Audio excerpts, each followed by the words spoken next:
I got some good stuff. I got some good thoughts for you this afternoon. Oh, I'm very happy today. I get raw milk, and I'm more happy than usual about that because I didn't have raw milk as an option for like a month because the guy who sold the raw milk at the market, he sold his cows. I guess he's in anticipation of not being capable of being able to sell raw milk in the state of Connecticut because of the way they were passing new statutes or something. So, you know, it's unfortunate, you know, too many people that are part of the ordinary business of this world, they are also afraid to stand up against anything in this world. Or they've never built anybody around them to be part of a reinforcement, right? It does, so it wouldn't matter. It wouldn't matter the fact that they fucking sell out of milk every fucking week and that it's very profitable. Right?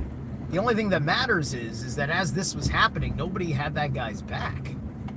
That's sad. So my friend, who is very adamant about raw milk herself, she found a new farmer's market and picked me some up. So I'm grateful for that, and I get to go pick that up today. So, Biblidoltry and narcissism. Because I was going to not mention narcissism and say maybe something else with the word biblidoltry. But then I thought about it for a second. I said, no, I think it feels right to also bring up narcissism because I think that they're probably intricately linked as far as the person who would be the biblidolater. Right? And I'm bringing this up, and I'm not going to fucking pretend that I'm not. Is that I suspect that that Jason is narcissist, right? People don't behave certain ways, right? People just don't behave certain ways. You know, like, it's not that I am asking you to be normal in the way that you fucking do things, because I am a very abnormal doer of things, and that is okay in my nature, and everybody's got their Uranus somewhere. You're just gonna have to eat shit with my Uranus, because it's right on my first house.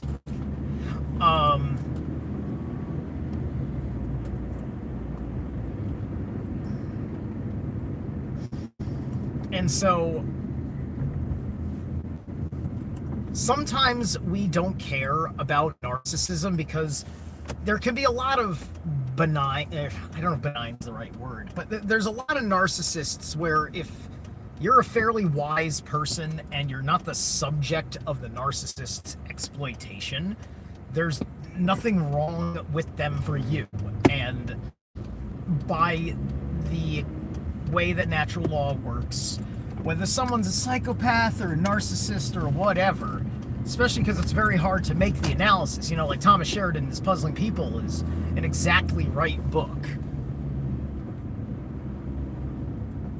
I got a booger showing. Thank you. You can lick that with my uranic shit. And just letting you know, I am not without mods that may or may not come. So you're allowed to be jokey, but you better establish fucking trust before you fucking push it. Let's just hope that you have social graces, eh? But then again, I am presenting like a barbarian, so just present on my level. Those are my social graces. You get to see them right here. Socially graceful as an ox. So,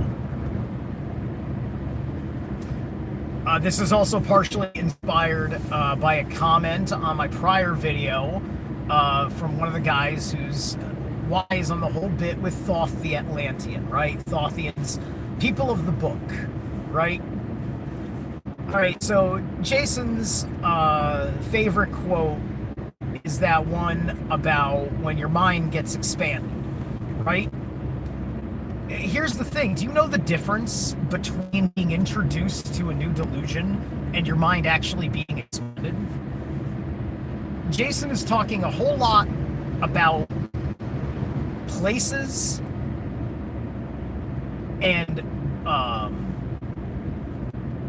I mean, it's a lot to do with places. Places he's never been, people from those places that he's never talked to. And I mean people, I don't mean like an expert from that place. I mean like he went there and some guy who doesn't want to be fucking seen and just fucking sits there and has a conversation with him. And I know that Jason's the kind of guy who'll sit there and have a conversation with people and whatnot, right?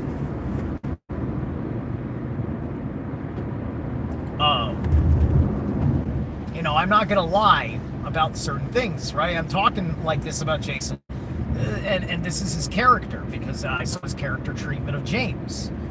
James is challenging pretty much the premise of the predictability side of his work. If he's talking about stretching, then what's he saying? He's saying your conclusions about the facts you've gathered are wrong. He wants to talk about his facts that he's gathered.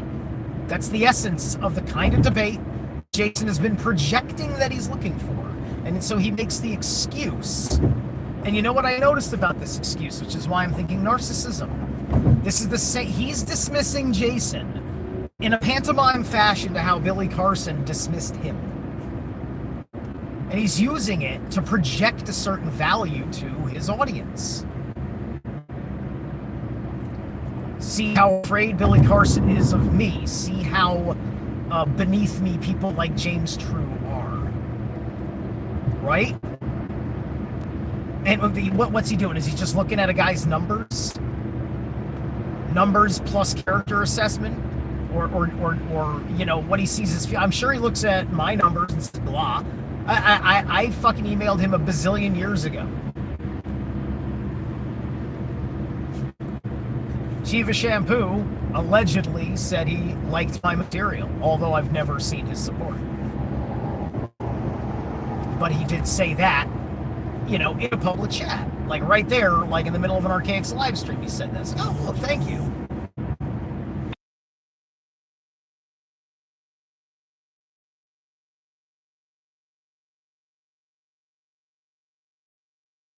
All right. I'll get back to it.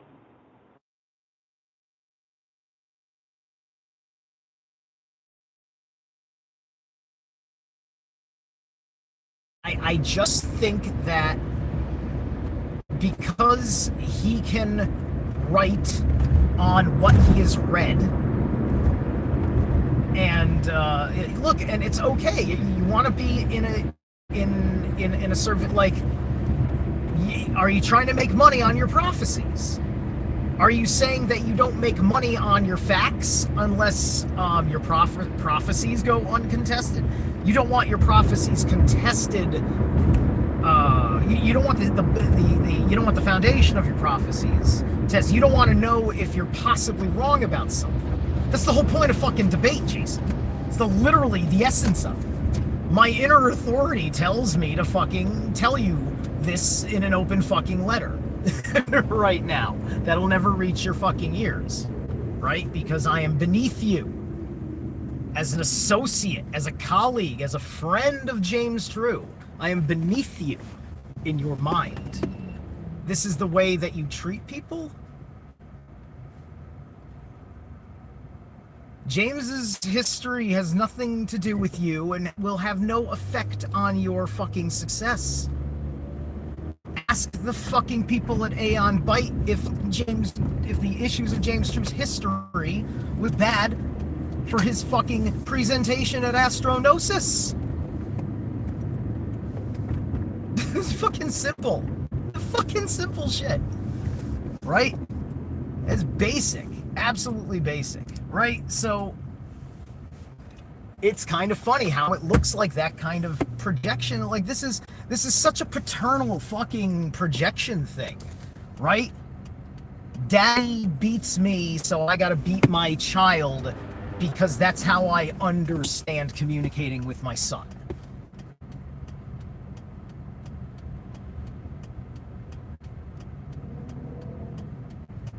No way it spoke of your character. He didn't even say you were wrong.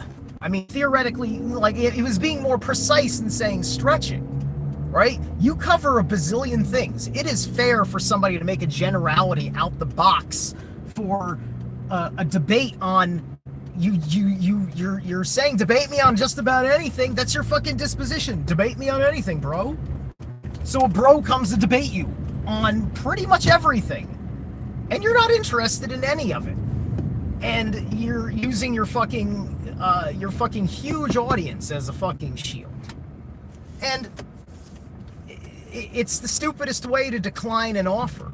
You had to go this far, and to post his name on a bulletin board with and put him on the pariah list just like that. A man who probably shares some of the same enemies that you do, as I mentioned in the prior video. But that's okay. That's okay. That's a-okay. This is just what comes with the territory of life. Is coming across all of this. It's just like, it used to upset me because I used to think that there was an army of authenticity growing on the horizon. I am no longer that fucking naive. I don't know what things will look like. I do know that there is a crow right there. All hail the Allfather. Hey, what's up, Thorlux? Theolux, excuse me. So anyway, the man is taking the books that he based Chronicon on to make Chronicon into a Bible, and he's acting like a Baptist minister.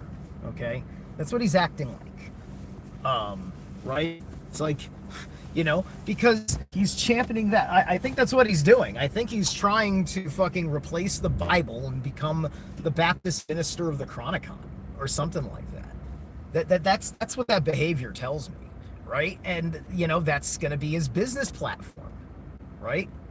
And that business platform is going to be directly correlated to the idea of the future that he wants to project. Well, okay. But if your future's not up for scrutiny, that's fine. But then understand that you're operating in more of a religious context, which is also your right, but don't lie and say that it isn't. Just say you are the religious of Chronicon. Just say it and admit it, and and establish what that means. Maybe it's a good thing to have such a religion. People don't sit. That's like, I think the Catholics are a religion. No, it's just like Catholics. They're a religion. It's like you're afraid to be a religion. It's like, I think they say cult for people that are afraid to establish a religion. So have some balls and become the Pope of your silly book church. People of the book, right? It's a Thothian attitude. Your honor is in question, if not shot. And I need gas. I'll catch you guys later.